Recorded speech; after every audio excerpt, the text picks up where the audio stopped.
request everyone to please stand for our prayer. Lord Jesus, thank you for this day. Amen. Good morning mga bata. Please be seated. At ngayon, iti-check ko ang inyong attendance. Say present if your name is called. Angie? Floor? Okay, very good. At walang lumiban sa klase natin ngayon. At ngayon, basahin muna natin ang ating classroom rules. Raise your hand to speak or volunteer. Number 2, do not cheat or copy other people's work. Number 3, respect everyone in the class. And the last, avoid using cell phone unless you are required. At ngayon, sinong nakaalala sa inyo kung ano ang ating huling tinalakay? Yes, Lyra. Very good. Tungkol ito sa safety at ang traffic rule. At ngayon, may papanood mo na si teacher na video.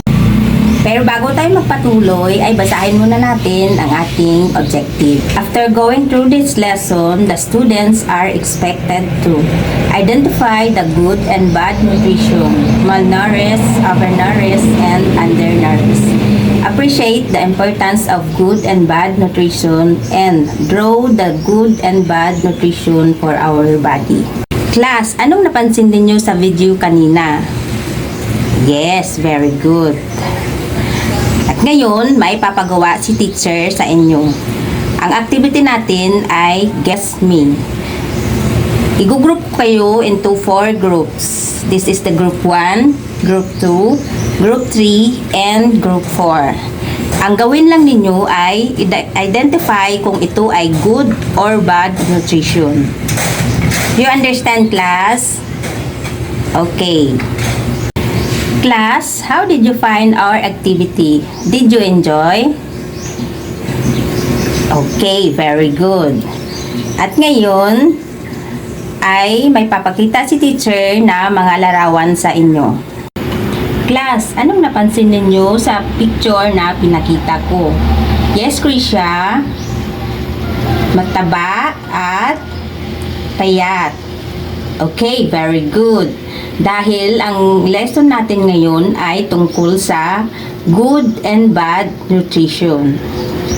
Healthy nutrition is eating a balanced diet with enough vitamins and minerals. Ito yung mga kinakain natin na kailangan ng ating katawan, tulad ng vitamins, minerals, and other nutrients to keep us healthy.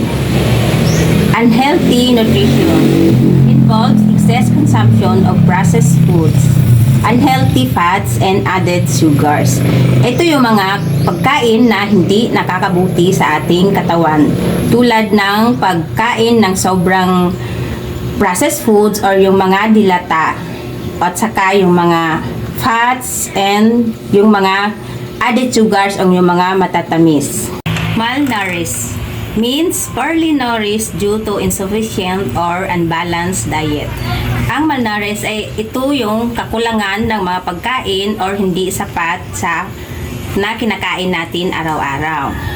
Overnourished is not a standard term in the same way as malnourished. It's not a recognized medical or nutrition condition.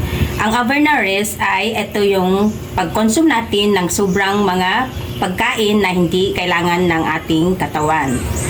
Undernourished means not getting enough food or nutrients.